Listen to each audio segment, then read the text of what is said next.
Hello, and welcome to the Visible Women Podcast. I'm Corinne Corbett, and along with co-host Kim DeBrew, we put issues related to diversity, inclusion, and appearance in the spotlight and examine how they impact the lives of women of color.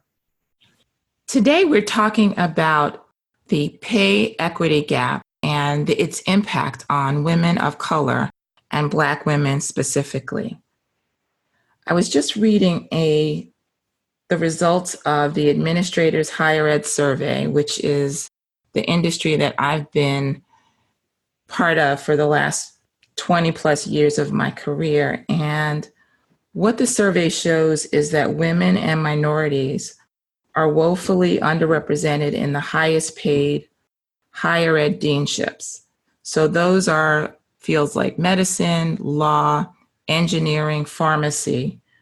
The data showed that the top 5 highest paid deanship positions combined have 20% female representation, whereas the 5 lowest paid deanship positions combined are 47% female. And the implications for example, women of color and for Black women are even more dire. Now, what's responsible for this, right? So if we go to sort of what we think of as the traditional research on pay equity, some of the reasons that come up in the literature are men ask for more, so they receive more. Some have to do with women's fear about asking and negotiation, or their measures of their worth and their values. So we know that gender plays a significant role in the negotiation process in general. We also know that women who are evaluated in negotiations really receive lower ratings the more demanding they are. So it's better to be nice, for example, in a negotiation. So the implications of that for women in general are huge. And what I think we want to talk about today is what's the context for women of color. And I think what we're going to get into is we're going to have a specific demographic within women of color. We're going to talk about Black women in particular. So Corinne, I'd love to hear some initial thoughts that you have. I know we're going to be reflecting on a very powerful piece that our guest for today shared in a recent publication in honor of Equal Pay Day, which was April 2nd. So Corinne, any initial reaction before we introduce our guest? Yeah, one of the things that is beginning to strike me more and more is that when we have these conversations about people of color versus white women or white men, we kind of lump us all together. And we don't necessarily realize because we're Black women, but when we say people of color and women of color, we're sometimes discounting the unique experiences that Black women have, that we're not seen. And if we're not seen, we're not paid. You know, when we fight for something, there's the implication of the angry Black woman syndrome that come up. And so we tread very carefully and we go very far to prove our worth by credentialing ourselves so that we are equipped to do these things, but yet and still we're not paid for our work. And so I'm really, really interested in this conversation because we've got to find a way forward because the inequity is palpable. And when we look at the work that we're doing and the contributions we make in all industries, we have to find a way to fight and to rectify this. So our guest today is Natalie S. Burke. She's the president and CEO of CommonHealth ACTION. Natalie is a nationally known speaker, strategist, master facilitator, and public health leader. She leads CommonHealth ACTION, whose mission is to develop people and organizations to produce health through equitable policies, programs, and practices. Natalie believes that to alter our collective health destiny, we must change our language, challenge deeply held beliefs about equity in our society, and accept the role we each play in the production of the public's health. So our guest is simply awesome. We're thrilled to have Natalie with us. Natalie, welcome to our show, to the Visible Women podcast. We're thrilled to have you. Thank you for having me.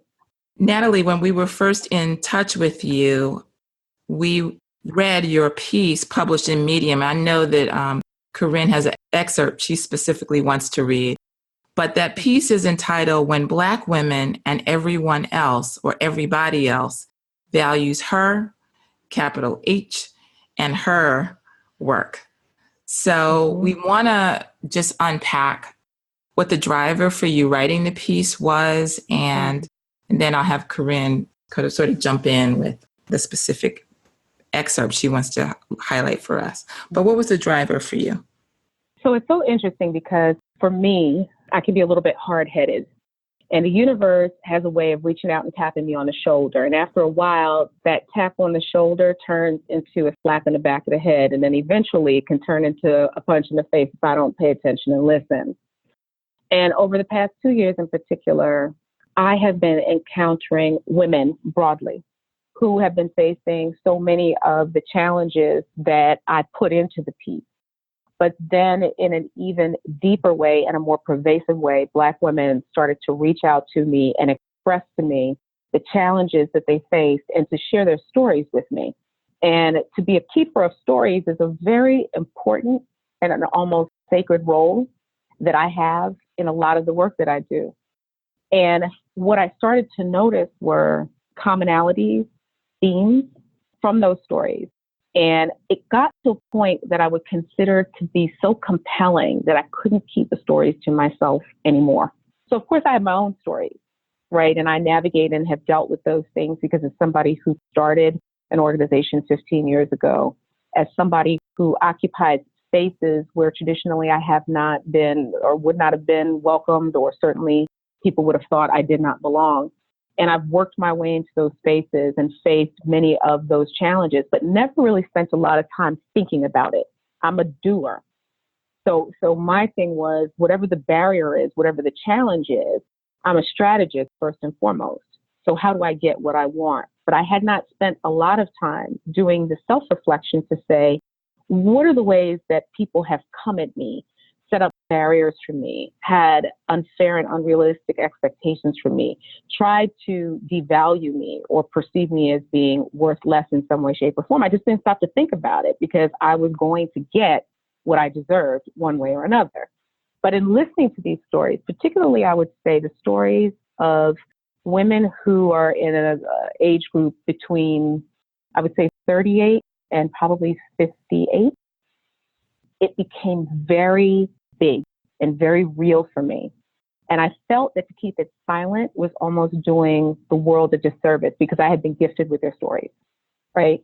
And I recognized that I have a way of communicating and I have outreach in certain spaces that if I put it out there, that maybe people could hear it differently. So I wrote the piece originally about 7 months ago, and I wrote it in a state of rage. And what I realized was that I needed to sit with it and I had to revisit it over and over again. And the intent was that I wanted it to be heard, but I wanted it to be true. And so I had to strike the balance of truth and rage in a way that was not so loud and overwhelming that folks would tune it out. So over the course of 6 or 7 months, I revisited the piece sometimes every 3 weeks. Sometimes it would be over maybe 4 or 5 weeks, and I kept going back to it. And the day that I actually pushed the button and released it into the universe, I did that with a prayer because I recognized that it would be upsetting to some folks. But the reality is, I just turned 50 last week. I really don't care who I upset at this point. If I can't say it now, when am I going to say it? So I feel like somebody who has power in certain spaces, who's achieved certain things in my life, I can assume certain risks. And I have a responsibility to the younger women who often are between 28 and 38, who come to me and say, I saw you in this venue. I read something you wrote. I heard about your work and I'm coming to you for mentorship. If I can't speak up for them now, when will I speak up for them? So that's really what compelled me to write it. From my own experiences was secondary. It was really because I have been the recipient and gifted with these stories and the trials of women who have walked so many different types of paths. I've got to say that it's interesting that you released it with a prayer because I received it as a whole sermon. It really was the kind of thing like, pass the collection plate. Where do I give money for this? Because it is teaching us so many lessons and affirming experiences that we have that sometimes we don't want to voice because we're seen as, not being helpful, etc. But so there is an excerpt that I want to read for those listeners who have yet to read Natalie's article, and you will read it after this if you haven't. As co-founder of a 15-year-old company, I have been the visionary, the leader, the strategist, the rainmaker, the brand ambassador, the innovator, the advisor, the director, the subject matter expert. I don't just regurgitate the work and ideas of others. I connect ideas and words differently. I create. I've paid my dues in the midst of buying parts, building a plane, flying it, and deciding if it's going to be a jet or a helicopter. I develop my expertise in the realest ways possible by doing hard work, often in uncharted territory, in the midst of people who often see me as a threat. Hallelujah goes right there because it is such a revelation. It's particularly women who are entrepreneurs, but it can be a Black woman in corporate America who has to do every job to get ahead while only having one title.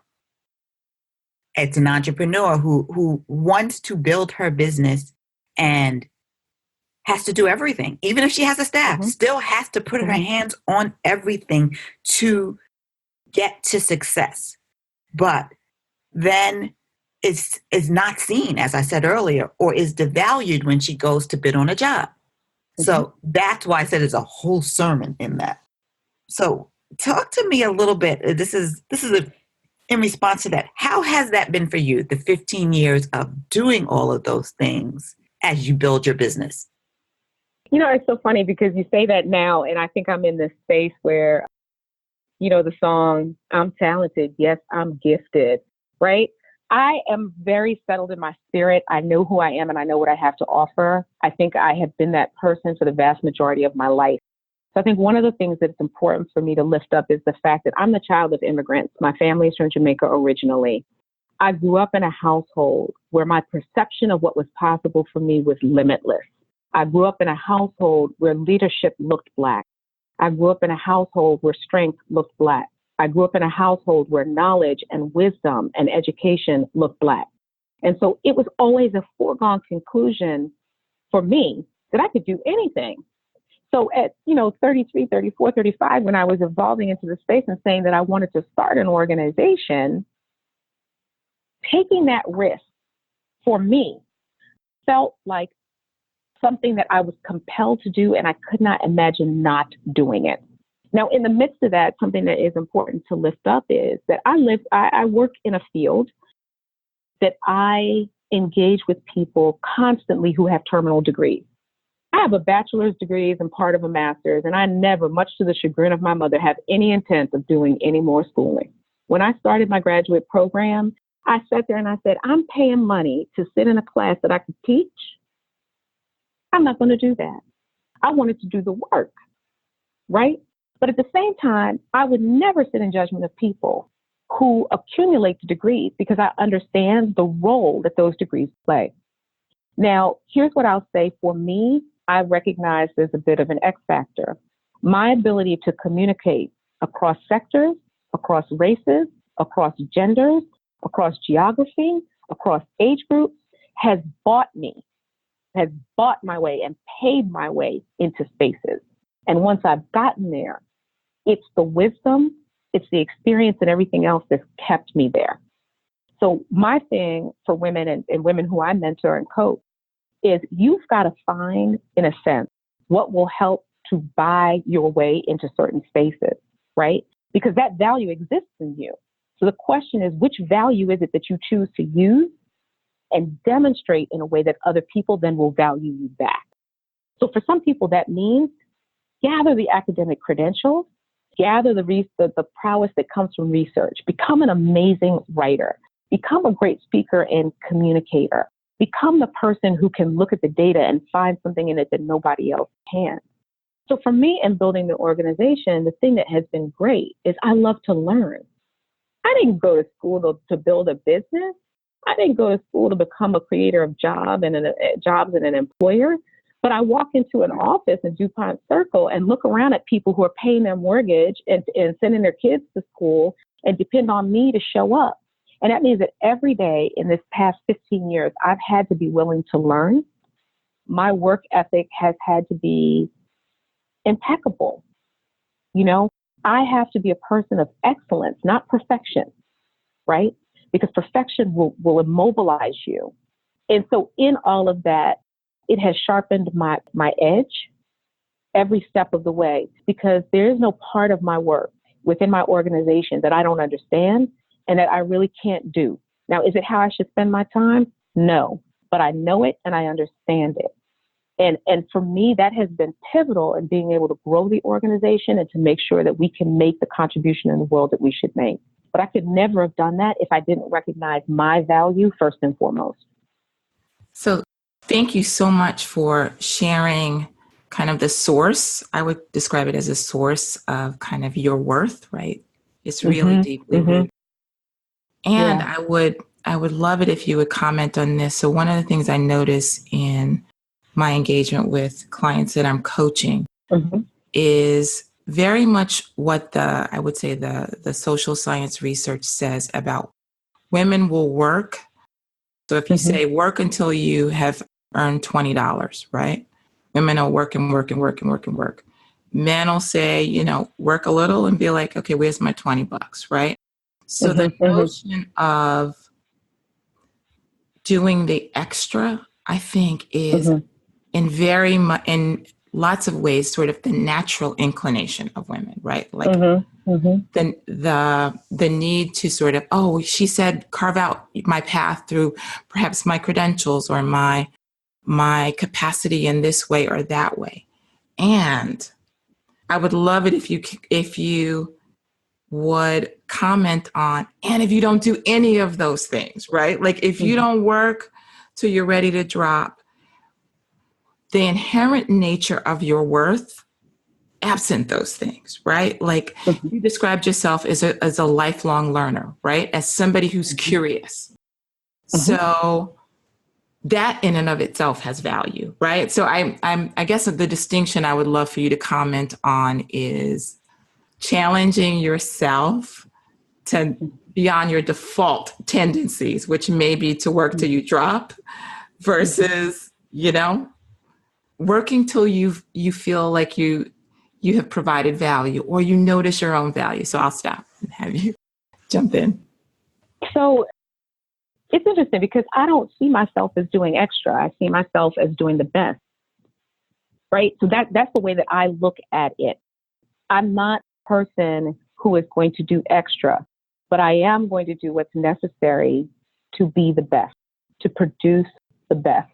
The work that I do makes a difference in whether people experience illness, disease, and early death, or health, well-being, and quality of life. It doesn't get any more serious than that. And so what some people may perceive as doing extra is what I perceive as doing the best, what's necessary with regard to being excellent, right? So I'll put it in that way. I also couldn't work the way that I work if I didn't love what I do. And so a lot of times when women come to me and they're struggling, I'm pushing back and I'm saying, okay, stop for a second and ask yourself the question, are you where you belong, right? Because I think a lot of times that angst, that tension, that stress that we're carrying in a way is the world, God, the universe, however you want to look at it, sending you the message that it's time for you to recalibrate the trajectory of your work. Because maybe what you're doing is not really what you should be doing. And that's a whole other conversation. Now, for me, this idea that, you know, I've started this organization, there are all of this, you know, this staff and all this responsibility. If I can't value what I contribute realistically and accurately, we can't value our work as an organization accurately and realistically. And that means then that in a marketplace that is competitive, we will never bring in the revenue that's necessary for us to be able to do the work the way we deserve to be able to do the work. Because then I'm going to go into a contract negotiation and be willing to accept less. And I'm not doing that. It's not happening.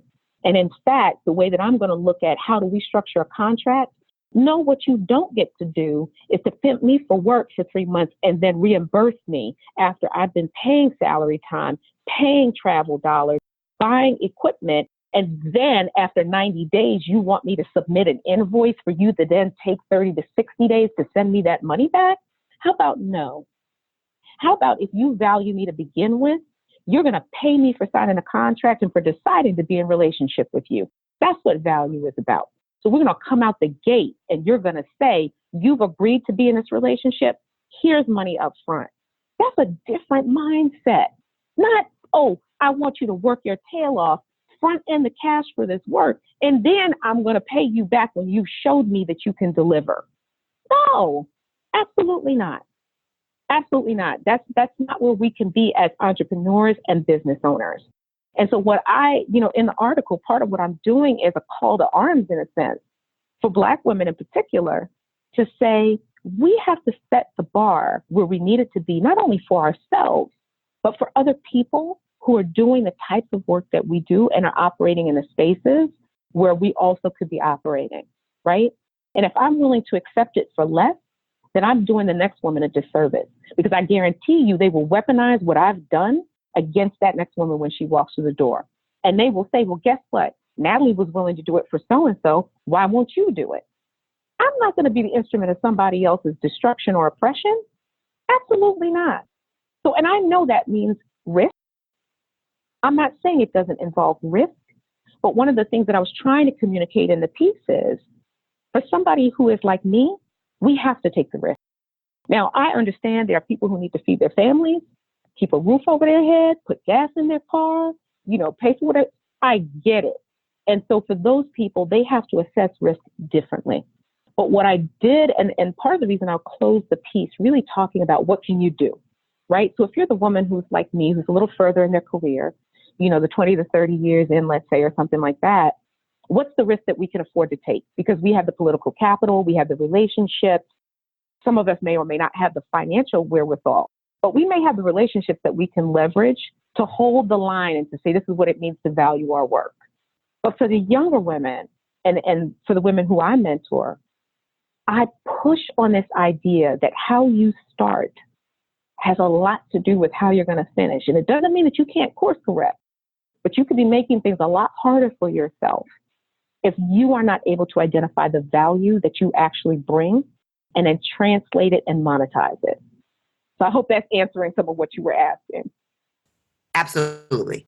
That totally answered our question. I really, really appreciate that. I mean, we're all entrepreneurs on this, and that discussion about payment and how this is going to go, because I have gotten to the point of saying, this is the price, and this is how I need to be paid, as opposed to, this is the price. How do you pay? Exactly. Right. Exactly. Right. Yeah. So let's talk a little bit about women, particularly younger women who are working for other people, and maybe their first job, or they may be in mid-career, and they're still challenged by the compensation conversations. What advice would you give to them to find ways to stand up for their worth? So I think one of the first things is each of us is unique in how we are made and in the experiences that bring us into the space that we currently occupy. And in that, there is a value in each woman that is different, but that has to be understood in order to be expressed. Okay? So if you want to make the case for yourself in a negotiation, how can you do that if you have not taken the time to do the reflection necessary to say, how am I uniquely valuable? And how is what I will do going to make a difference that the next person might not make? Now, in that, then, the next step, you have to be prepared. So if it's that you have to have a skill, you have to have an education, but your stuff has to be tight and right. You shouldn't be out here selling something that you can't deliver. So I would never say that. You have to do the preparation to make sure that there's a level of worthiness. But then beyond that, this concept of value is something that you have to identify and then be able to communicate to others. It took me time.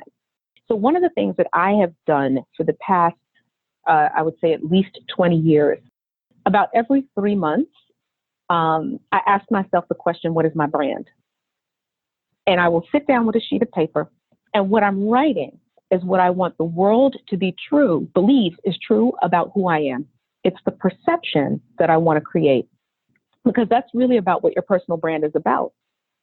And in that, then, I'm goal setting, because I'm not saying who I wanted to be 6 months ago. I'm talking about who I want to be over the next 3 months of my life. So if I want the world to believe, for instance, that I am the person who is a problem solver, then I then say, what are the steps that I need to take to get people to believe that? And that then begins to guide the actions that I take in my professional life. So first step for me is doing the work, the personal work, to identify the value that I bring that is unique. One of the things that I would also encourage young women to shift their thinking about is the concept of being paid for your time versus being paid for your value. All right? Just because you're willing to work 60 or 80 hours a week does not mean that you are valuable. And it doesn't mean that you're bringing value into that environment. So someone very wise told me, and I just always, I credit her with this. This is a white woman, Marsha Connor. And I had a situation where I went out and I did a speaking engagement of sorts. And someone heard me. They followed up. They came back a week later and said, what would it take for you to be here next Tuesday? I said, oh, next Tuesday, unfortunately, I have a full day planned, et cetera, et cetera. They said, no, what would it take for you to be here? The person had to say it for me six times before it clicked. And I said, oh, when do I need to tell you? They said, can you get back to us in the next 15, 20 minutes? I hung up the phone and nearly had a panic attack because I had no idea what to say. So I said, who would know in dealing with it? This was a big entity, like a Fortune 150 company. What do I say? So I called Marsha and I said, Marsha, here's what happened. She started laughing. I said, why are you laughing? She said, you want to figure out what to charge? And I said, yes. So what do you think you should do? And I said, well, normally we would charge X amount of dollars for my time, so on and so forth, for an hour of my time. She said, no, you don't do it like that. And I said, okay, well, for a day, usually, we would charge this amount for my time. And she said, no, you don't do it like that either. So I said, well, if it's not hours and it's not daily, then what is it? And she said, value. And I said, what do you mean? And she said, I'm going to give you an example. I was involved in a deal that was pending, and the deal got stuck. And I was asked to be on a call. I was on the call for 12 minutes. And after 12 minutes, a multi-million-dollar deal was done. When it was time for me to invoice the client, do I invoice them for 12 minutes of my time, or do I invoice them for the value of the deal? Nobody ever had to explain value to me again. I got it. That was when the light bulb truly went off for me. And I said, okay, now I get the difference. So when I go into a negotiation, when I mentor women and coach women about how they should go into a negotiation, it is with that in mind. So even when I am pricing my work, I've gotten to a point of clarity about value that I bring that others cannot. And often for Black women, that comes from our experience, not from our education. We have a creativity that comes from pressure and stress and disappointment and consistent challenges that forces us to be creative problem solvers in ways that other people are not. And that's just been what I have seen. It's what I've experienced. It's what I know and understand. And based on your field or your discipline, how you communicate that needs to be different. But it's important and it's critical. That is so fantastic. So really quantifying your value, almost your value distinct from, kind of in isolation of whatever the circumstance is. But the hook that I heard was your value to them, right? In that moment, in that multi-million-dollar deal, right? Your presence at the table has quantifiable dollar value to them. And Absolutely. recognizing real time in the moment what that is. So I think that is beautiful. I think your colleague for lifting that up for all of us. So absolutely. I had just one question about the system in which we are entering, right? So we've talked a lot about the responsibilities, the ways that we can show up differently to kind of these negotiation conversations, et cetera, knowing our worth and value. And we describe them, in my view, as acts of resistance, right? All that you talk about in the piece, I would put under kind of that resistance banner. And I'm wondering, we're pressing into the system, but I'm wondering how the system is adapting to us, right? What have you noticed? Like when you show up differently, what happens? Have you noticed changes over time? Like what's the expectation now that you wrote the piece and, can show up into spaces differently? Any shifts that you've noticed systemically? So it's interesting because I don't know that I would characterize it as acts of resistance. I would characterize it as more of acts of strategy. Because for me, when I'm entering into these situations, I am constantly asking myself, what do I want? And in that, I then back up and say, now, what are the actions that I need to take in order to get it? And then in that, I back up and say, and how do I do that while still being my whole self? Okay? And that for me becomes guidance for how I engage in these different situations. Again, it's about being a strategist. It's not even about how I feel. It's about what I want. And what I want is the thing that is going to guide and lead me in my behaviors, my decisions, and my actions, right? And in that, I am committed to being my whole self. And the reason for that is this. Over the past 25 years, the number of Black women I know who have lost their fertility to fibroids, for instance, because they are existing in circumstances where they are not able to be their whole self, was like a bell ringing, an alarm ringing everywhere around me. And I kept encountering women who were saying that they were having partial hysterectomies, and this whole thing about fibroids and so on and so forth. And the reason that I mention it is this: disease, if you pull it apart, is dis-ease. It is living out of relationship with who we really are.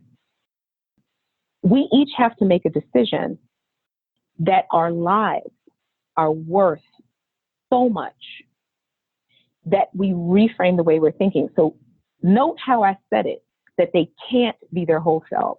That's not it. They can be their whole self. The question is, what is most important to them? What are they choosing over themselves? Right? Do you all get what I'm saying? It's not that you can't be your whole self. You're actually making a choice. Now, if you live in a situation where you can't eat, I get it, because basic human needs are what they are. So there's no judgment on that. But there are a lot of us who are living and existing in professional situations and circumstances where we are choosing every single day everything else over ourselves. And so it's time for us really to begin to put ourselves first. And that means when you value yourself first, when I value myself first, my decisions, my behaviors, and my actions are going to reflect that. I can't be somebody to everybody else when I am no one to myself, because there's nothing left. And that's the thing that leads us down this path of hypertension and obesity and diabetes and fibroids and losing our fertility and experiencing mental health issues and so on and so forth. So what I'm trying to do for myself and for others is really to restructure the framework and the mindset in such a way that we get to be our whole selves, that that these things that could be acts of resistance for some people, for me, become strategies where I'm claiming the space that I occupy in such a way that it's going to support me in being healthy and whole and having the quality of life that I know that I deserve. And then in that, I have a responsibility to do that for other women, period. Because I will tell you all this too, as a Black woman moving through my professional life, there have been times when I've been in competition with other Black women, but I'm not competitive, but they're competing with me, right? I've had Black women who are senior to me come at me as though they thought they were my mom, right? But they're not my mom, okay? And so there have been a lot of lessons that I learned in that I've decided to say, and how am I going to do things differently to ensure that other women know what to do in those circumstances, and so that I don't perpetuate that with other Black women. I won't do it. I won't do it. Wow, you just said so much right there. I mean, first thing I heard was, it's not how I feel. What do I want? And that is a really, really important way to look at things in terms of negotiating for what you want. What is the outcome I'm looking for? It requires that we do a lot of soul searching, but also showing up as your whole self. It's radical for a lot of people to show up for the whole self. I mean, one of our first shows is, who are you bringing to work? But showing up as your whole self and being confident in that. So there's work that needs to be done in order to get to this point. Just that there are no, it's just not there's no insta success here. And that's right. Us looking at how we do that and navigating our lives such that we look at it as a whole picture, not compartmentalized, because it's a whole picture. It is work that impacts health, that impacts free time, that impacts relationships. It all is a continuum. So if one is out of alignment, it's going to impact the others. Absolutely. So there's so much value in those statements that young women understand that, you have to fight for yourself, because if you don't fight for yourself, then all of it impacts everything else you do, as opposed to sacrificing for yourself. So with that, there's one thing I wanted to throw in there, if you don't mind. One of the things that is a bit of a cautionary tale, and I will say that I've had to learn and evolve with regard to this over time. For those of us who are in the position that we get to hire people, all right, I would encourage people to really stop and think about the criteria that we are using when we are selecting people for positions, because often we are perpetuating the toxic behaviors that come through institutions and organizations in such a way that we can't value Black women, because the criteria that we're setting, right, is not criteria that values Black womanhood. It's criteria that values whiteness and values maleness, but doesn't value Black womanhood. We have special things that come through our experiences, and I believe our very spirits that we bring to the table in the workplace that are valuable and unique. And when we set the criteria for hiring, when we say what we expect in terms of how people show up in an interview situation, we have a responsibility to make sure we are placing a value on that, not the ones that we were taught by institutions and systems that were set up and created for other people and by other people that just happen to, crack spaces for us, but rather that resets and recalibrates the paradigm of what it means to value somebody in a workplace. Do you all get what I'm saying when I say it like that? We can't expect to change this whole conversation about value if we don't do it in something as simple as saying, when we put a job posting up, a position description, what are the adjectives that we're using? What are the words that we're using? Are those words that are actually going to appeal to, include, and value what Black women bring to the table? And too often that's not the case. And we are now in positions where we need to make sure that we're not perpetuating that. I'm sorry. Go ahead, Corinne. I have to make sure I got it out. No. That is such an important point that I'm so glad. I'm so glad that you said that, because there's a lot of times there was recently a company that just got pushback because in their ad it said Caucasian preferred. And they said it was an error. Got pushback. They needed to get what I'm saying. They got people came from them. For lack of a better word, people came hard. Wow. And it was this week, as a matter of fact, and somebody apologized. I don't remember the company, but the way I think even the interview process and the way that statement just made me think about not only the posting but the interview process and the questions we ask and the way that we prepare young Black women to enter the workplace. I don't think we do enough of that real talk conversation. Yeah, so absolutely. They're coming out of academic institutions with their resume, sometimes with no internship, sometimes, already behind young white women who've had the internships, who have the luxury of not, of an unpaid internship, who have all these luxuries where we, most of us would have to work. Yeah. So we're not able to, we start with, I'll take any job. Yeah. And then it becomes this slippery slope that we seem to not be able to get out of. But what would you tell someone coming right out of school? Because I had a young woman who just, I just was speaking to a young woman last week about this. So what would you tell somebody who's coming out of school?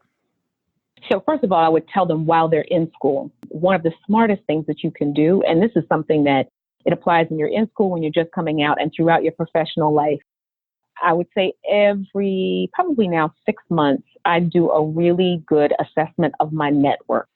Who do I know? Who don't I know? And in doing that, people, I'll look at my LinkedIn and I'll look at my connections in LinkedIn. The same thing applies even if you're an undergrad or you're in grad school. Through your networks, you begin to understand, do you have what you need in order to get points of entry into spaces that you hope to occupy? If those relationships don't exist, then you have a responsibility to seek them out and to make them happen. Now, this is the thing. I'm going to give you a crazy example. My work takes me all around the country. I work in urban, suburban, rural communities. And at one point, I looked at my network and I noticed that if you were someone who lived in a square state, like a state that had a right angle, what I'm talking about, the middle of the country and in those areas, you weren't really a part of my network. And I'm saying, well, okay, I'm doing this work in these rural places. I need to have those relationships. What I couldn't do was go collect people because those are not real relationships. But what I decided to do was to try to occupy spaces where I would have the opportunity to meet people who were from those states. If I'm running a national organization, I need to have relationships in 50 states, the District of Columbia, and our territories, right? So what are the things that I need to do to be in spaces where people from the square states live and work and that they occupy? And then in that, there are opportunities for me to connect and build real relationships, right? So for young women in undergrad, in grad school, I would encourage you to look at your network to understand where do you have connections, right? And where are you missing connections? So if you know that you want to go into pharmaceutical sales, let's put it that way. Well, it's not just that you need to know people who are in pharmaceutical sales. Maybe you need to know people who are in doctor's offices. Maybe you need to know people who are actual pharmacists. Maybe you need to know people who are ... Don't be linear in thinking about your relationship, right? So your network should look like a constellation of sorts, okay? That has people who are connected in different ways to your goal. Cultivate the network. And what that requires you to do is to get uncomfortable. If you think that I thought I could make conversation with people from Omaha, Nebraska off the break, you are very wrong. But do I do work in Omaha, Nebraska? I very much do, right? That required me to step out of the comfort zone of being, this East Coaster born in New York, living in the Washington metropolitan region, et cetera, and being able to bridge the gap to make conversations with people in other spaces. That's how I grew my network. So be willing to experience discomfort that comes with reaching out and connecting with people who are not like me, who don't share my experiences, right? And understand that discomfort is temporary. And it precedes any kind of growth or change that's worth anything, honestly. And so, I would encourage young people, get out of your normal circles. Go to and attend the event where you don't feel like anybody is going to be like you. And be open. Be open to saying, how can I be in relationship with this person? Because I guarantee you, there have been instances where I've done that. And 11 years later, I ran into somebody who I would never have thought would have been of value to my professional life. And they ended up opening a whole new realm of work for us. But that was 11 years apart. Build a network. Fantastic tips. So if you are in touch with a young person, if you are a young person, I hope that you are jotting all of this down on your tablet somewhere, right? Cultivate the network and don't be afraid of stepping into spaces of discomfort. You never know what will result. So I'm going to close. We are at time. It went by quickly with just sort of what I would say is a challenge that Natalie posed to each of us in her piece. So this is published in Medium. So look it up when you have a chance. It's called When Black Women and Everybody Else Values Her and Her Work. Natalie makes the point, this is the time for Black women to stand on the value of our contributions, innovation, resilience, wisdom, skills, intellect, education, experience, and relationships. This is the time. So, my sister, we are so grateful to have you join us in this platform. How can we find out, how can folks who want to know more about what you're up to, what's lighting you up, how you're investing your time, how can we find out more about what you're up to? The best place to start with regard to my social media presence would be on Twitter. And it's Natalie, Natalie, the number 4, health. So Natalie 4 health. And if you follow me on Twitter, you'll get to see the connections to where I'm going to be, where I might be speaking, new articles and things that I'm putting out there. This is an expression of my whole self. I definitely at around, 46 decided that I had been living my life with my volume at about 70% and decided that I wanted to be at full volume 100% by the time I turned 50. So this is the year. So follow me on Twitter, batten down the hatches and get ready because I will be coming with it in a very real way because I can't imagine doing it any other way at this point in life. So thank you all. Thanks a lot for having me. That's our show for today. Look for the latest installment of the Visible Women podcast every other Wednesday, where we tackle issues and experiences that relate to appearance, diversity, and inclusion, and that are relevant to our lives. Check out our website, visiblewomenpodcast.com, where you can follow us on all of our social channels. And make sure you join our Facebook group for a follow-up discussion on today's topic. Until then, here's to all the visible women out there. Never forget that we see you.